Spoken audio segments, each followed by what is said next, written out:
Un buon essere umano è con una mentalità aperta in modo da non limitare la libertà delle altre persone.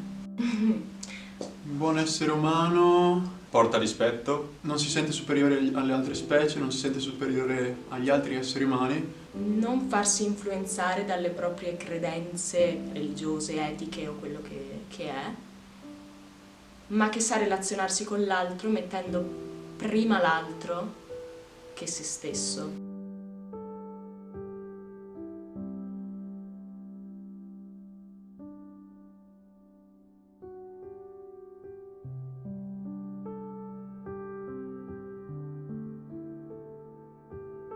Portano cibo, ovviamente uno da una parte e uno dall'altra. A parte l'indirizzamento verso cui è privilegiato il sesso, nessuno. È comunque un portare all'esasperazione qualcosa. Nessuna, credo, in realtà, a parte come li ritiene la società. Maschilismo tecnicamente significherebbe la credenza per cui l'uomo è superiore alla donna. non c'è una differenza se non il fatto che sono da due poli opposti. Mentre femminismo, per termine proprio, significherebbe che la donna è al pari dell'uomo.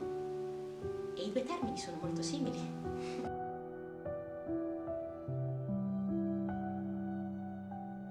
Perché la società gli dice che non devono essere un certo tipo di uomini. Finalmente adesso ci stiamo sbloccando da questa mentalità. Perché hanno paura di non risultare virili e in questo modo di perdere la propria identità, quella che pensano sia la loro identità. L'uomo per cultura, almeno per la nostra cultura, perché in altri posti non c'è questa paura, per la nostra cultura l'uomo è sempre stato messo, fra virgolette, in un piedistallo dalla cultura, proprio dalla società.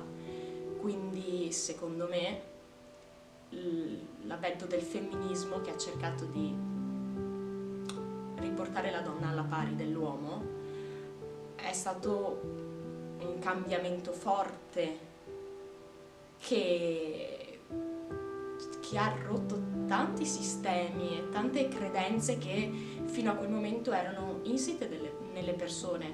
Alcuni uomini si sentono minacciati dal femminismo perché hanno paura di sentirsi inferiori, ed è una cosa sbagliata a mio parere.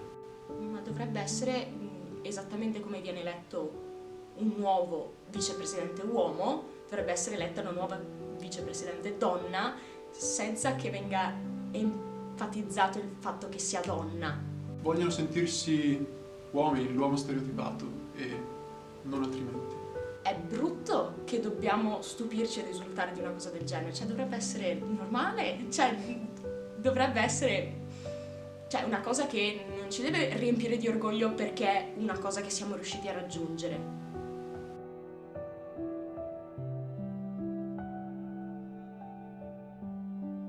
Sì.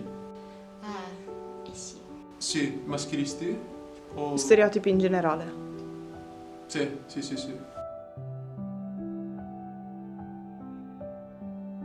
Per esempio ero fino a qualche anno fa parecchio in carne e mi hanno preso in giro per questi motivi.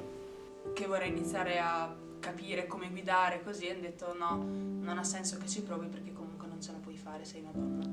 Tanto, molto spesso sono stata definita femminista, nel senso con il senso dispregiativo. Io sono vegano, per esempio, posso entrare come domanda? Sì, certo. Ok, e mi hanno detto un sacco di cose al riguardo, a partire da... ma... le proteine, quelle robe lì, oppure sei un debole, guarda, sei magrissimo, robe simili, vabbè. Soprannomi, oppure comunque il fatto che sei grande, quindi magari ti siedi sulla sedia, rompi la sedia, stereotipi di questo tipo. Poi c'è anche nel campo del mio lavoro come attrice, molto spesso l'attore maschio è visto molto come il figo di turno, nel senso fa un lavoro che lo mette in mostra e di solito viene messa in luce il fatto del suo lavoro proprio, viene messo in luce quello che lui fa, la fama che ha nel lavoro, mentre molto spesso se sei donna, intanto per tutte le credenze per cui un'attrice, perché debba lavorare, deve per forza darla. Vabbè.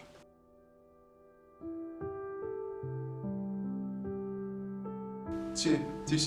E quando sei molto influenzato, quando non hai un pensiero critico tuo, e quindi quando ancora dovevo sviluppare, lo sto ancora sviluppando, capitava e capita tuttora. Battute sì, ma con amici o con un contesto in cui so che non possono ferire. No.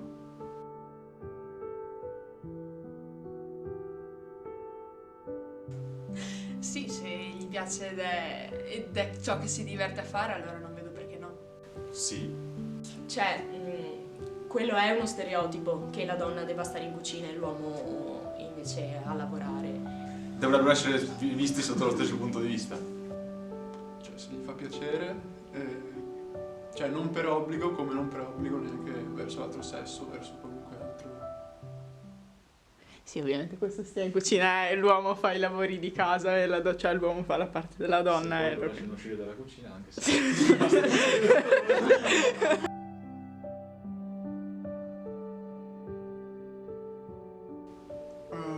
Secondo me dovrebbero esserci nei posti di comando persone che siano femministe, non siano omofobe. Allora, togliere i pregiudizi. Dovremmo essere più aperti mentalmente e più rispettosi. Secondo me dovrebbero esserci persone che riescano a vedere un po' più in là.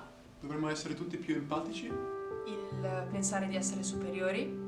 E che riescano anche a portare avanti, quindi non solo chi è nel posto di comando, ma anche tutti quelli che gli stanno intorno e che possano effettivamente portare un cambiamento di fatto. Avere pazienza Cercare di fare le cose veramente importanti e non quelle inutili. e praticare cittadinanza attiva. Beh, dovremmo riuscire a non morire prima del 2050 per il surriscaldamento globale. E il farsi i cavoli propri.